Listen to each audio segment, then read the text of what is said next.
Good morning, students. Welcome to session 1 of Joint Stock Company. In this chapter, we will study about the meaning, features, types of joint stock company, and its advantages and disadvantages. So here is the overview of slide.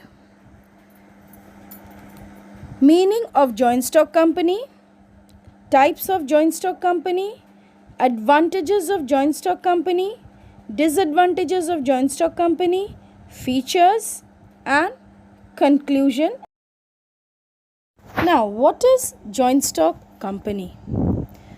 A joint stock company is a form of organization which is capable of mobilizing large amount of capital with provision of limited liability for owners and affording professional management to conduct its business. So in a joint stock company, there is an investment of large amount of capital with many employees working in the organization, and the liability of the owner is limited.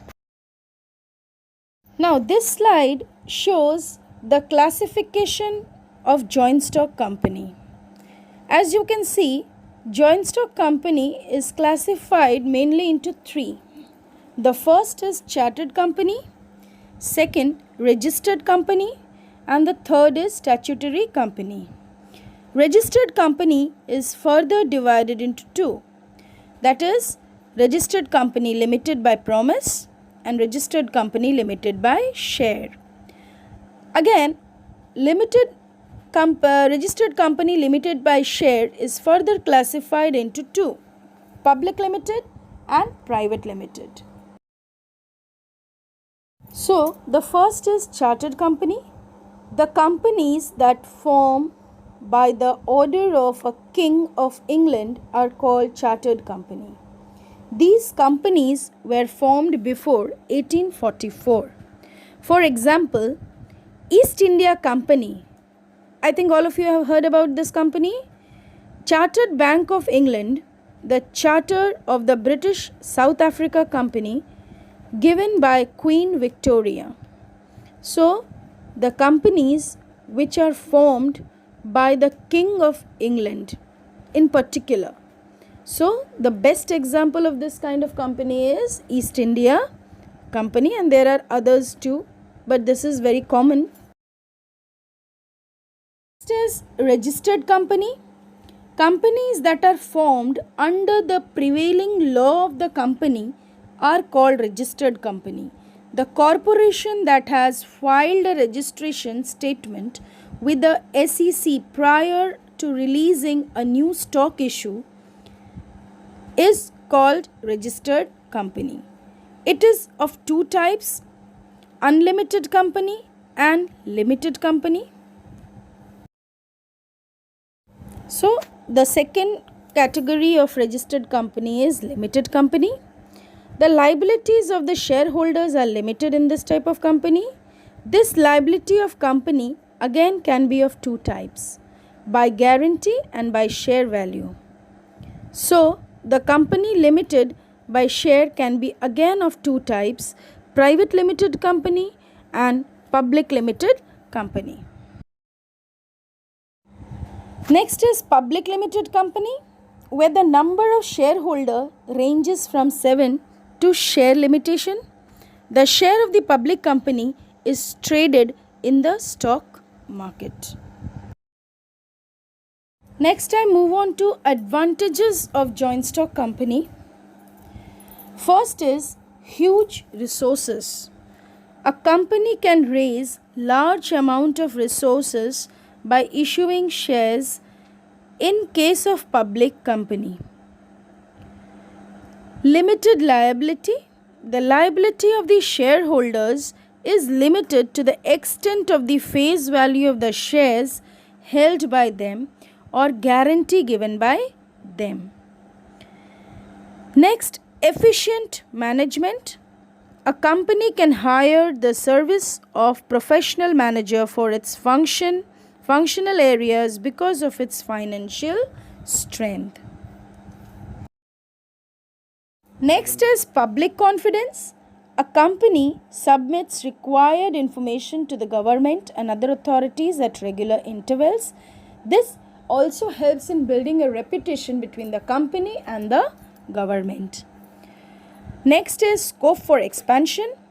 A company can generate huge financial resources by issuing shares and debentures to finance new projects. Next, I move on to the disadvantages of joint stock company. First is difficulty in formation.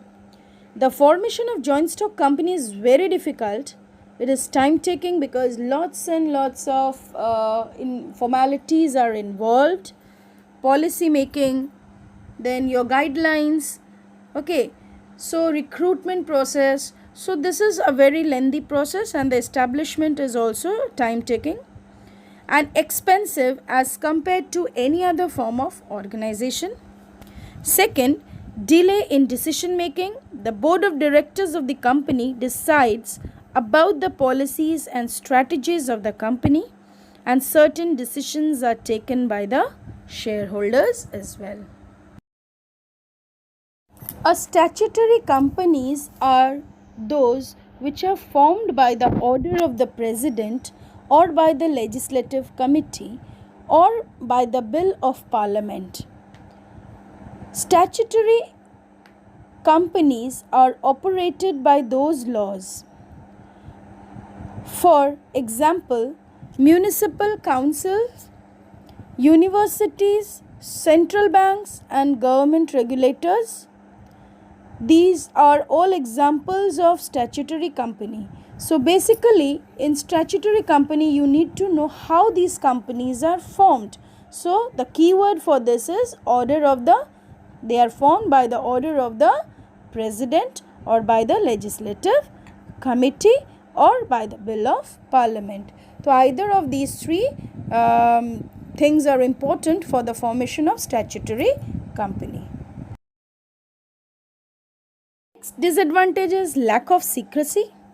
Each and every business strategy is discussed in the meeting of the board of directors.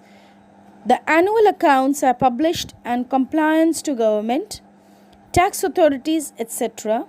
are made at regular intervals. So the secrecy is not maintained. Last is fraudulent management. The possibility of starting a bogus company, collecting huge sums of money and subsequently bringing liquidation of the company is not ruled out. The promoters with an intention to defraud may indulge in such practices. Next we have features of joint stock company. The first feature is an artificial person. The company enjoys all the rights as a citizen of the country would enjoy. It can owe property, enter into any contracts. Second, separate legal entity. The company is separate from its person who owe it. The company cannot be held responsible for any misdeeds of the members. So if any member is indulged in any fraudulent practice, the member is sued in the court and not the company. Next feature is large capital. A joint stock company can generate huge amount of money towards capital because the number of person contributing towards capital are more in number when compared to sole proprietorship or partnership organization. Next is common seal. The company, being an artificial being, cannot affix its signature on the documents on its own. So the common seal is used in place of a signature. Next feature is legal formation. The formation of joint stock company is governed by the rules and regulations laid down in the Companies Act 1956. that is, its formation is legal under the Companies Act. And the next is, last, transferability of shares. The shares of a joint stock company are easily transferable from one person to another since it is a public limited company. So to conclude, a joint stock company is good for all, like country, investor, businessman. Joint stock company engaged in corporate social responsibility is good for common people of the country.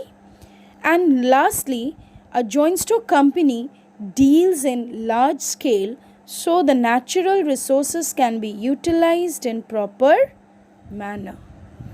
So with this, we come to the end of this chapter. Hope to see you in the next class. Thank you.